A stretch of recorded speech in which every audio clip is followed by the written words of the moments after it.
the whole world. Our world may be bounded for some superior being who can survey it from above. But for us, however finite it may be, it cannot have a boundary since it has nothing outside it. Wittgenstein uses as analogy the field of vision. Our field of vision does not, for us, have a visual boundary, but because there is nothing outside it, and in like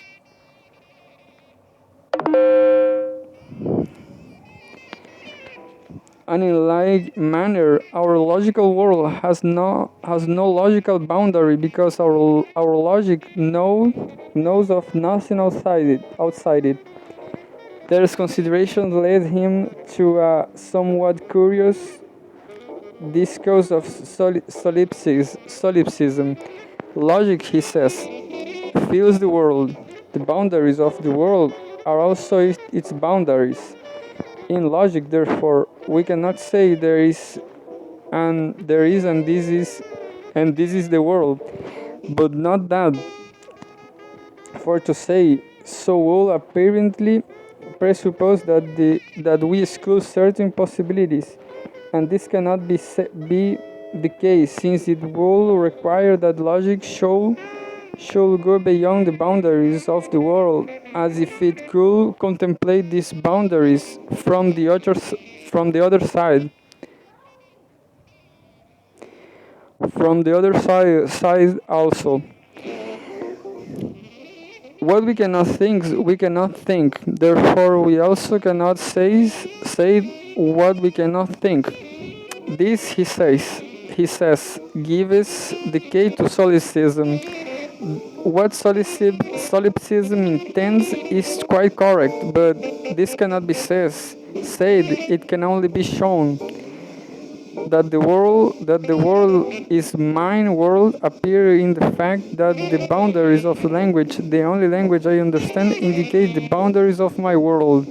Metaphysical subject does not belong to the world, but is a boundary of the world. We must take up next the question of molecular propositions, which are at first sight not true functions of the propositions that they contain, such, for example, as a believes P. As A believes P. Wittgenstein introduced this subject in the statement of his position, namely that all molecular functions are true functions. He says, in the general propositional form, propositions occur in a proposition only as basis of true operations. At first sight, he goes to explain it seems as if a proposition could also occur in other ways. Quote, A believes P. Here it seems superficially as if the proposition P stood in a sort of relation to the object A. Quote, but it is clear that A believes that P. A thinks P. A says P are of the forms P says P. And here we have no coordination of the fact and an object, but a coordination of facts by means of a coordination of their objects.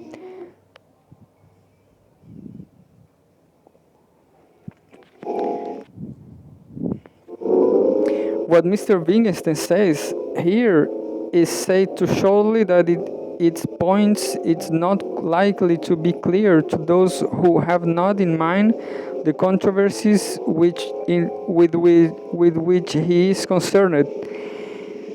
The theory with which he is disagreeing will be found in my articles of the nature of true and the falsehood in philosophical essays and proceedings of the Aristotelian Society in 1906. The problem at issue is the problem of the logical form of belief. What is the schema representing what occurs when a man believes? Of course, the problem applies not only to belief but also to a host of other mental phenomena which may be called propositional attitudes. Doubting, considering, desiring, etc. In all these cases, it seems natural to express the phenomenon in the form A doubts P, A desires P, etc., which makes it appear as thought we were dealing with a relation between a person and a proposition. This cannot, of course, be the ultimate analysis, since persons are fictions and so are propositions, except in the sense in which they are facts on their own account. A proposition considered as a fact on its own account may be a set of words which a man says over to himself, or a complex image of train of images passing through his mind, or a set of incipient bodily movements. It may be any one of innumerable different things. The propositions as a fact on its own account, for example, the actual set of words the man pronounces to himself, is not relevant to logic. What is relevant to logic is that common elements among all these facts, which enables him, as we say, to mean the fact which the proposition asserts. To psychology, of course, more is relevant, for a symbol does not mean what it symbolizes in virtue of a logical relation alone, but in virtue also of a psychological relation of intention or association or whatnot. The psychological part of meaning, however, does not concern the logician. What does concern him is in this problem of belief is the logical schema.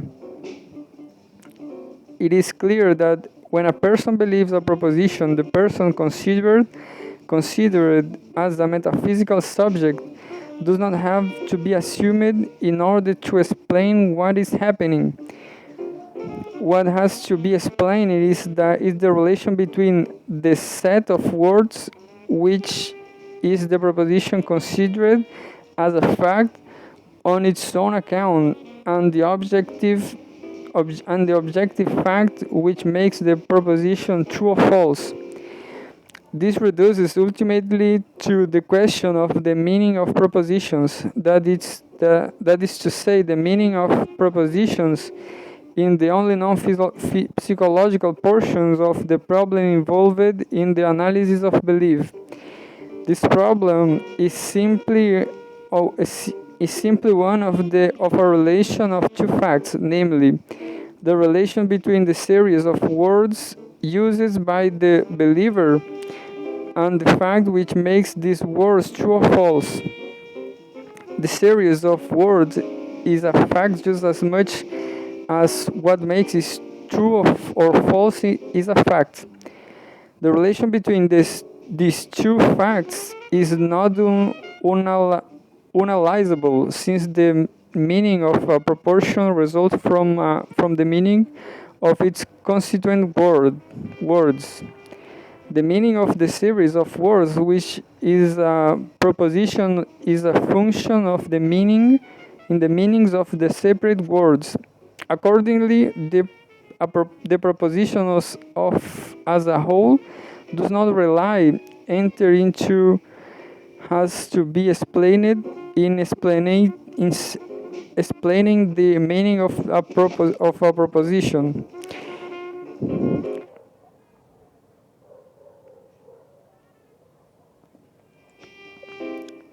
It will perhaps help to suggest the point of view which I am trying to indicate, to say that in cases we have been considering the proposition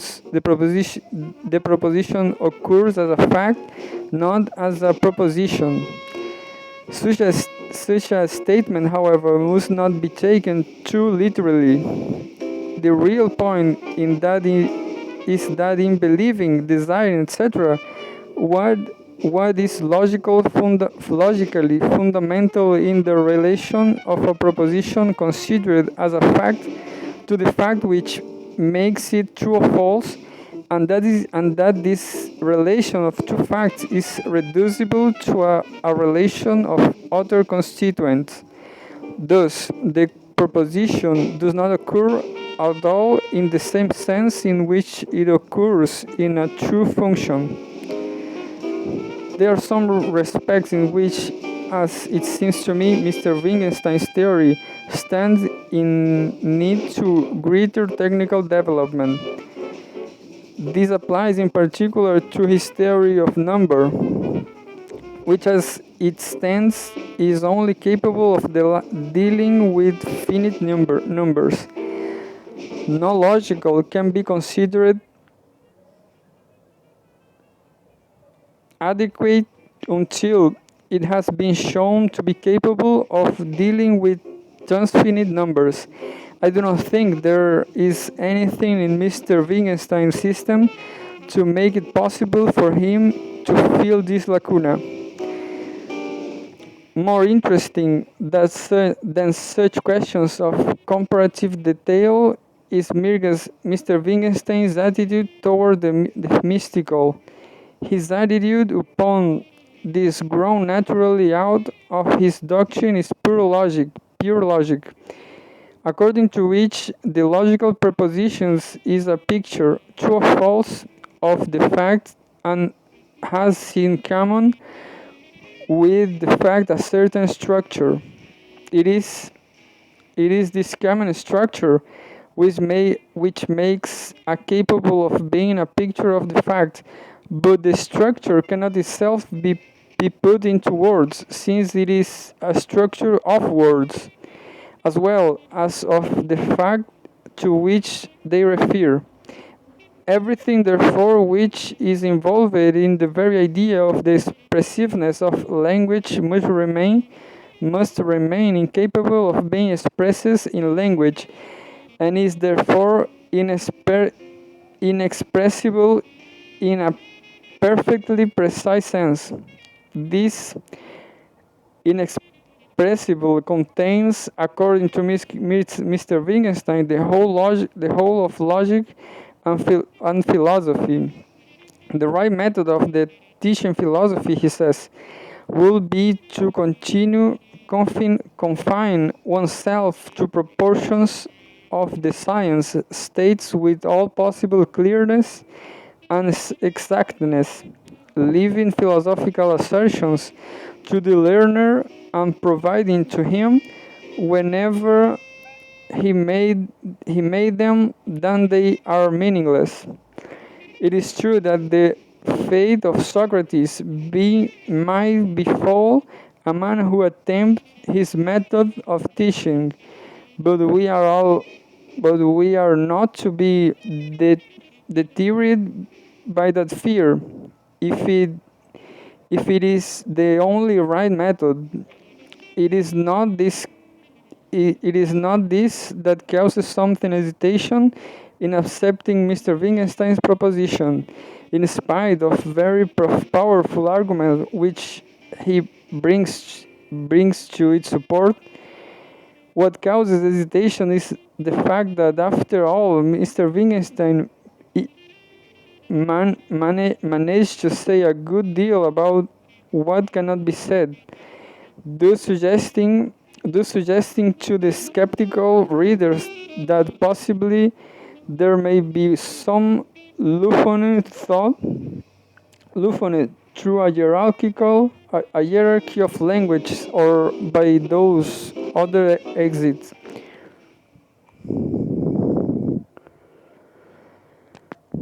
The whole subject of ethics, for example, in placed by Mr. Wittgenstein in the mystical, is impressible region. Nevertheless, he is capable of convening his ethical opinions.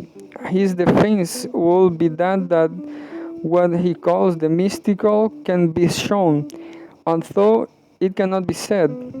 It may be that this defense is adequate, but for my part, I confess that that it leaves me with a certain sense of intellectual discomfort. There is one purely logical problem in regard to which these difficulties are peculiarly acute. I mean the problem of generality. I mean the problem of generality. In the theory of generality, it is necessary to consider all propositions of the form fx, where fx is a given propositional function. This belongs to the part of the logic which can be expressed according to Wittgenstein's system. But the totality of possible values of x, which might seem to be involved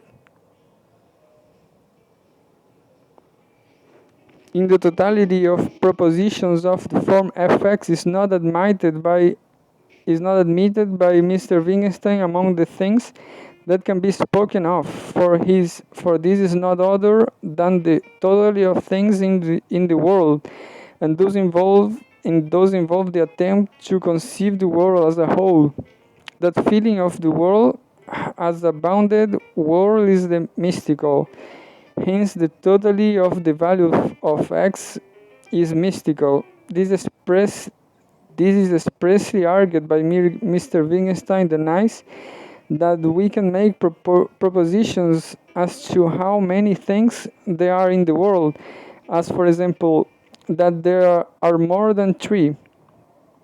This difficulty suggests to my mind some such possibility and as this, that every language has, as Mr. Wittgenstein says, a structure concerning which in the language nothing can be said, but that there may be another language dealing with the structure of the first language and having itself a new structure, and that to this hierarchy of language there may be no limits. Mr. Wittgenstein will of course reply that his whole theory is applicable unchanged to the totality of such languages. The only retort will be to deny that there is any such totality. The totalities concerning which Mr. Wittgenstein holds that it is impossible to speak logically are nevertheless thought by him to exist, and are the subject matter of his mysticism. The totality resulting from our hierarchy will be not merely logically inexpressible, but a fiction, a mere delusion, and in this way, the supposed sphere of the mystical will be abolished. Such an hypothesis is very difficult, and I can see objections to it which at the moment I do not know how to answer. Yet I do not see how any easier hypothesis can escape from Mr. Wittgenstein's conclusions. Even if this very difficult hypothesis will prove tenable, it will leave untouched a very large part of Mr. Wittgenstein's theory, though thought possibly to the part upon which he himself will wish to lay most stress.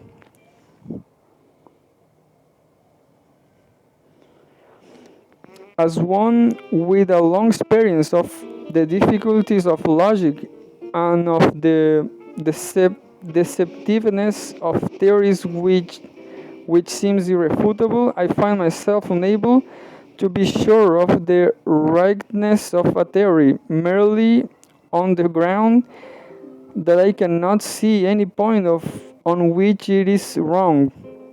But to have constructed a theory of logical which is not any point obviously wrong is to have achieved a work of extraordinary difficulty and importance.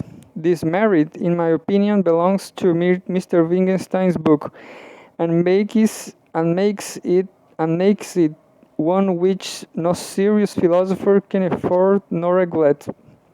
May 1922.